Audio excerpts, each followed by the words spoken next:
Selamat pagi sahabat Kompas TV, sesaat lagi saya akan melakukan wawancara ke salah satu band legendaris Linkin Park yang kabarnya akan datang ke Jakarta tahun depan dan menggelar konser. Seperti apa wawancaranya kita masih harus menunggu sesaat lagi. Nah, ini udah mulai. Hi, it's nice to meet you. First of all, it's such an honor for me to be interviewing the legendary Linkin Park. I'm Malika from Kompas TV, and honestly, I grew up hearing your songs, so your hits are more than familiar to me. My dad also has been a fan for as long as I can remember, and he's a fan of you, Mike. Hi. Rumor has it you're coming to Jakarta and performing your new songs. I'm representing all of your Indonesian fans when I say we absolutely cannot wait for the new album. Alright, let's get started for the interview. First question, what does being a Linkin Park mean to you personally? It represents a lot, I think. Obviously the legacy that there is, and I truly believe that this is a very important band for the world. And it means, I love to be part of something big and to inspire as much as I can. And they've already kind of been doing this for a long time. So for me, just like the integrity that they have as a band and what it means for the fans and being a part of something that's so massive is just something that I'm learning too. This is all kind of a learning curve for me as well. And, I've been in music a very long time. So this is a change for me in like the best way possible, and getting to play music with them has just felt so easy and so fun. And I'm just very, very excited every day, and what the future brings with them and with the fans. What do you think the expectations are from fans now that you're back together? The way that I look at it is, I think we've all known somebody who's like had a very lucky moment in their life and you just go, oh my gosh, like they got like this part or whatever, like their life, like their career is taken off in it's such a quick way. I think, from LA, I've seen it a lot. It's still one of those moments where it's like, oh my gosh, instead of being the person looking at somebody else having, success, I'm like, oh my gosh, like I'm that person now. Like I get to be in this role. Like, how did this happen? Mm-hmm. So I'm still kind of, figuring it out as well. But it's a chance of a lifetime, really. The next question's for Mike. Mike, can you tell us how challenging it was keeping the news of Emily and Colin joining the band under wraps for so long? It was hard. It was really hard. I think it was harder for Em and Colin. I imagine it was, and we've talked about it, but like it's for me,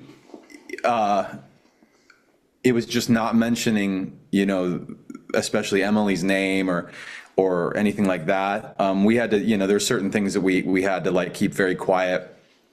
And we had so much up our sleeves. We had so much planned for the launch date that we it was almost a miracle that it all stayed secret. But for them, I just want to point out the personal aspect of it. And we've talked about it, and Emily and Colin, if you want to add to this, you can. But just being, like so much, we knew so much was going to change for them the moment that everybody found out that they were in the band.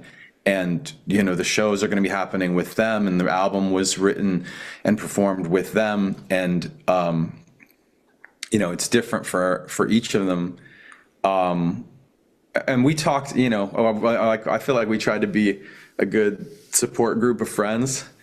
And I was just glad, I was saying to them, I was just glad that like, once we got done with the launch show, that we were like out of the closet and we could be like, go to dinner together and not have to worry about people spreading a rumor.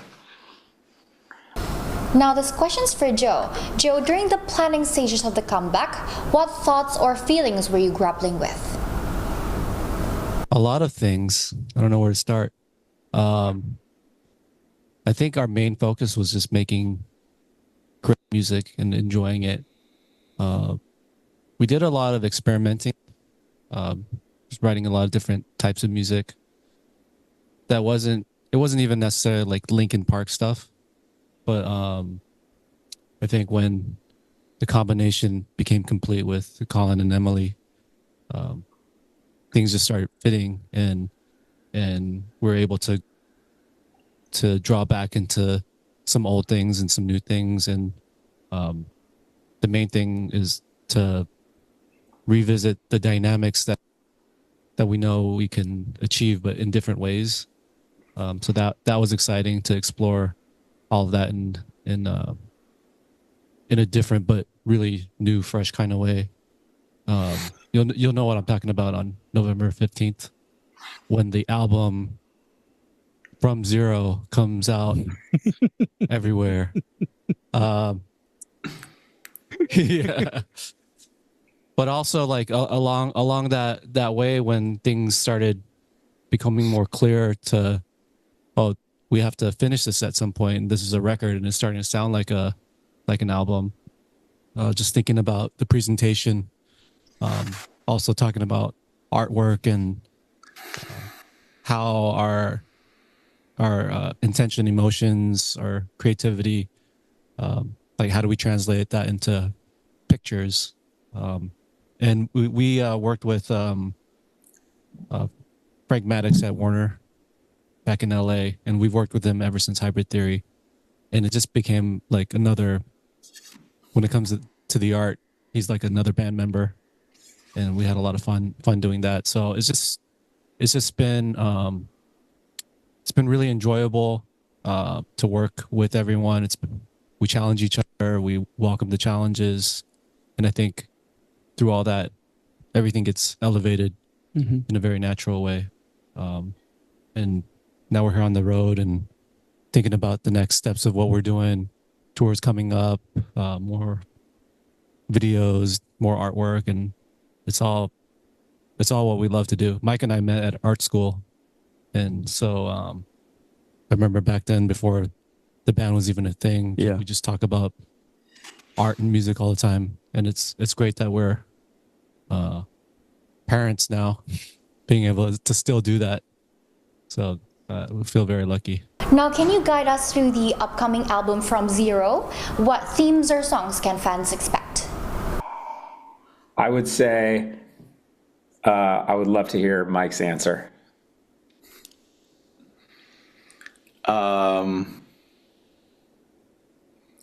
What I like about the album is it sounds like a Linkin Park album, even though it's different.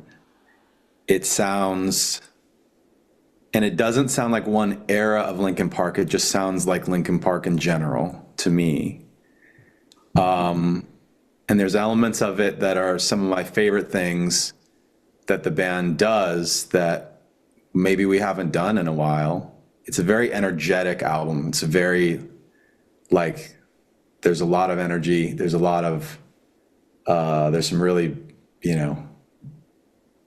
big guitar-driven songs. There's some melodic songs. There's a lot of variety.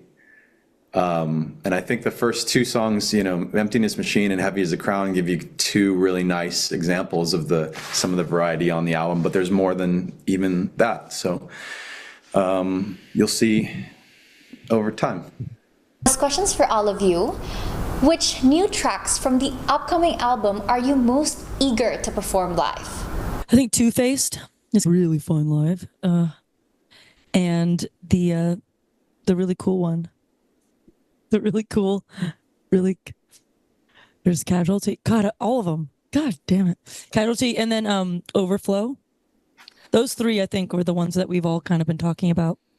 So just like really wanting to explore live. And I think we're going to do some rehearsals when we get home and, put it into our live set.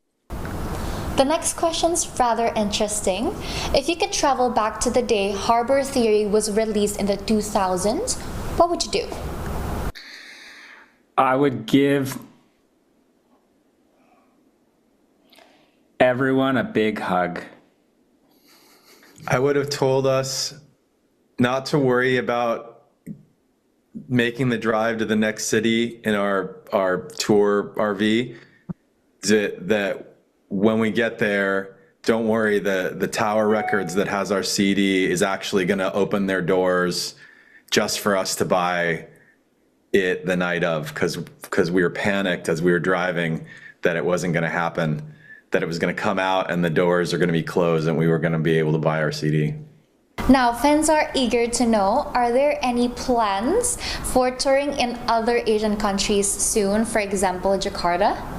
I love coming to Asia, and the people here are always so warm. You know, even before I was with this band, and every time I've been to Asia, it's the passion for music is so, you know, deep and loud, and you know, we've gotten messages from day one, well, 22 days ago, of just, you know, people come to Indonesia, come to Malaysia, all these places, and so it's just inspiring to show up at a new city and see how passionate people are about music, and that they feel the same way that we do about the music that we've been creating, and so it's really cool. And so I'll personally can keep going until the wheels fall off. We've come to the final question. So for each member, which song or lyric from the From Zero upcoming album resonates with you most? This is going to be a very good answer. So we're going to double up Double up. likes. Yeah. Double up. 2 songs, not so much lyrics, but Emptiness Machine for me, and maybe this even goes back to the question previously about when it was time to come back. I think for me, for somebody to really understand that process in the band, who's not in the band, there was never a decision that was like, on this day this happened. But for me, starting in, I think, 2019 or 2020, I would start telling people, whether it's my wife or close friends or whatever, my general answer was to the question of, do you think you guys will ever do anything again? I would say I would be shocked if we were doing something in a year from now. And I'd also be shocked if we weren't doing something in like 5 to 10 years. But how that works or what that looks like in between, I have no idea. And so gradually in a process, you know, that moves through months and months and months, or even years, just little steps get made, and like you start writing some stuff that you like, and then you start working with some people that you love working with, and then it just kind of all starts to come together. And so the Emptiness Machine for me was, as that song kind of had existed or started in its basic form being written pretty early on, like quite a while, I don't know, maybe even a couple of years ago. And it's gone through a bunch of different forms, but in the process, it kind of just started raising its hand as like, this could be an interesting or cool first song for people to hear, to kind of like get a little bit of a quick on-ramp or a bridge into what we've been doing, you know, in the process of making this album. And then additionally, I'd say a second song that nobody's heard yet is Overflow. And it's just a different type of song on the record. And it's a type of song that I've always really enjoyed when we figure out how to like make it work. And I think people have to hear it to understand what I'm talking about with that. But it just came out as one of my favorite tracks on the album.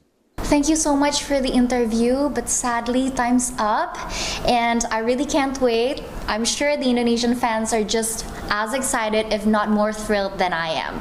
Jakarta's ready to rock with you. See you soon, guys. Ya, itu dia saudara wawancara dengan band legendaris Linkin Park. Tapi kita masih harus tunggu apakah benar band Linkin Park akan menggelar konser di Jakarta tahun depan. Kembali ke studio.